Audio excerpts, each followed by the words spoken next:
Hello, my fellow wizards. Today, I'm here to talk to you about a very serious subject. This issue affects wizards from all different schools, but especially the underappreciated support schools of balance, life, and death.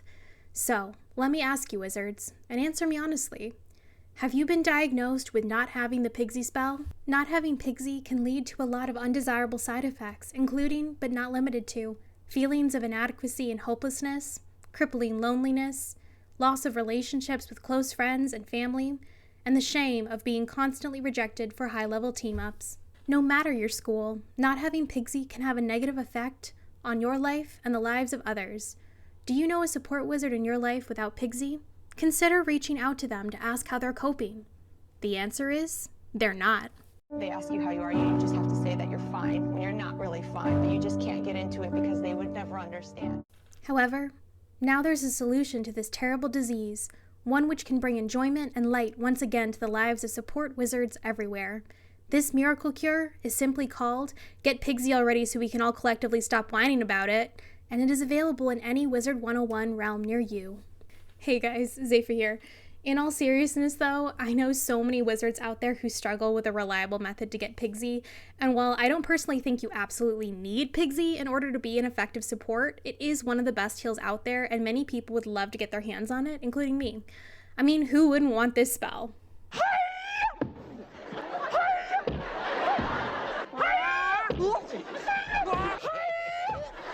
Wait. Sorry, I meant this.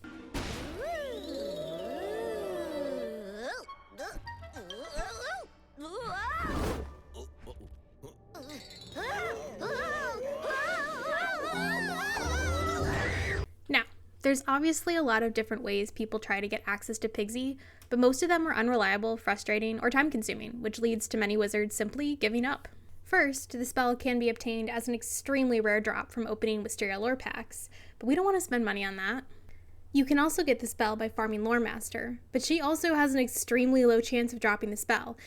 And frankly, at this point, I'm convinced she does it out of spite. That's selfish, greedy.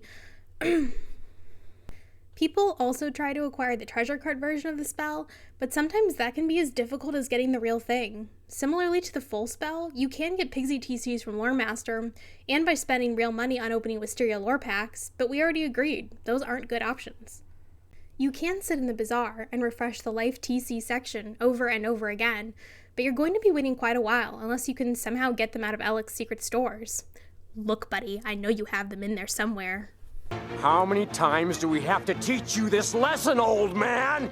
During the Myth and Death Decathlons, there is a small chance Pigsie Treasure Cards will drop from the Magni Wiseclaw, Battle Bull, Oblivion Oni, or Death Megatar, or from one of the Death Tower pack rewards. They also drop from most tiers of Macbeth in the Accursed Plague Gauntlet, but the Decathlons can be tedious and cost a ton of gold because you have to buy TC to survive them, and you have to buy the Accursed Plague Gauntlet or have a friend with it to even have access to Macbeth. So overall, none of these methods are super promising for people without access to a lot of resources. Ain't nobody got time for that! If you're super savvy, you might be able to put together a deal for Pigsie TC through the Gamma's Trading Post Discord, where people trade Pigsie and other rare TC for Empowers or other goods. But if you haven't been hoarding Empowers or other TC to trade, or you're just an introvert like me and don't always like going out of your way to talk to people, then this also might not be your best option. Finally, one last resort is to get access to a Pigsie item card. The pet Decade Piggle comes with a spell, but there are no current drop sources and it is unusable in the kiosk, which means unless you have a friend with it willing to hatch, you're out of luck.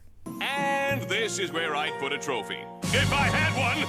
You can also get a Maycast version of Pigsie from the Wisteria Warrior's Longsword in the Wisteria pack, but you have to once again pay real money, or you can try to get your hands on a Maycast Pigsie Kroger Jewel, but that also costs real money and depending on where you live, might be harder than you think to get. To me, your safest bet is to craft the spell. But how are we going to get our hands on the whopping 10 Pigsie Treasure Cards you need?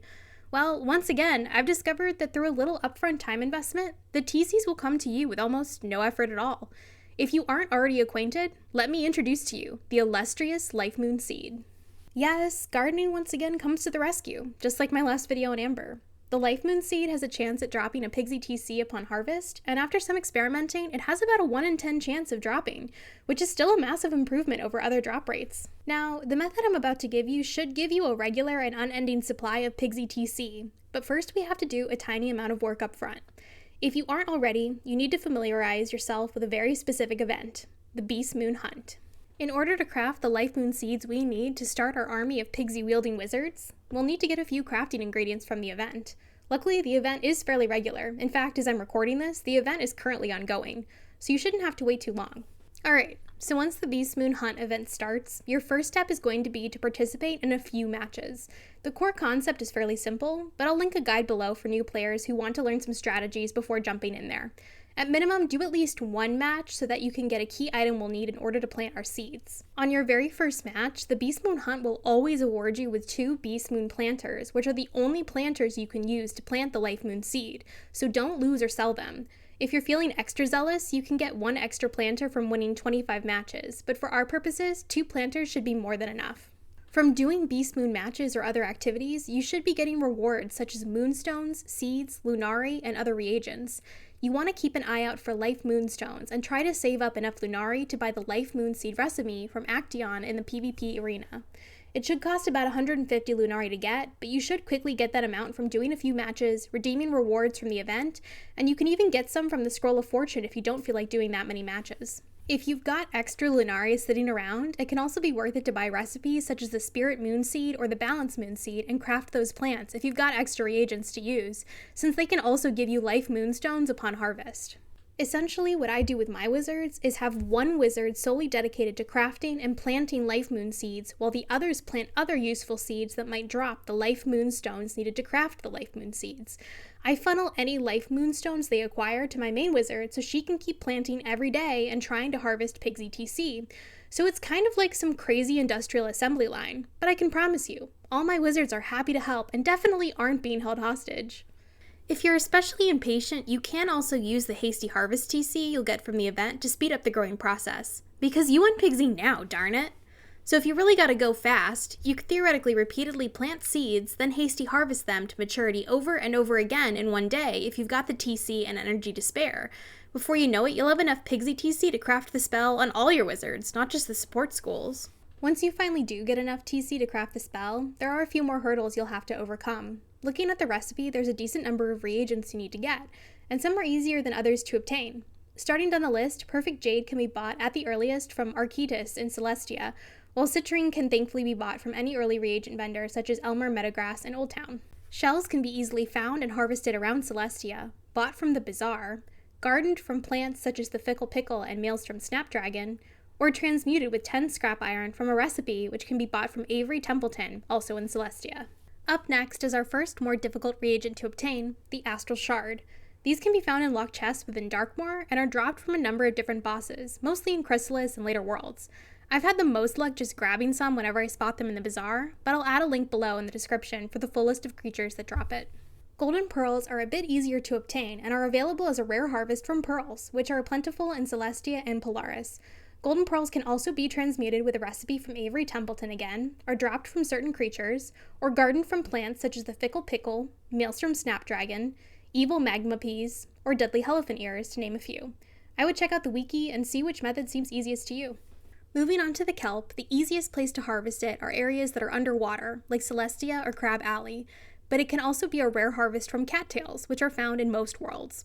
You can transmute it with yet another recipe from Avery and Celestia, or garden for it with Maelstrom Snapdragons. Once again, keep an eye out in the Bazaar for a lot of these ingredients, since you might get lucky. Finally, amber, which you need a whopping 25 of to craft Pigsie. If you're interested in the best methods to get amber, check out my previous video above, which shows you how to get a huge amount of it without too much effort. Alright, now that you have everything, it's time to dive in and finally get the spell we've all been waiting for. No longer will you be rejected from team-ups and dungeons.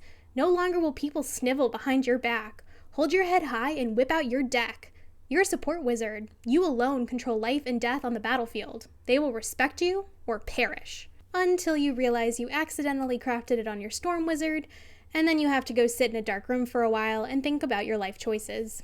But either way, pat yourself on the back, my fellow wizards. You've accomplished a mighty feat today. I mean, it's not like there's an even harder TC out there to get or anything.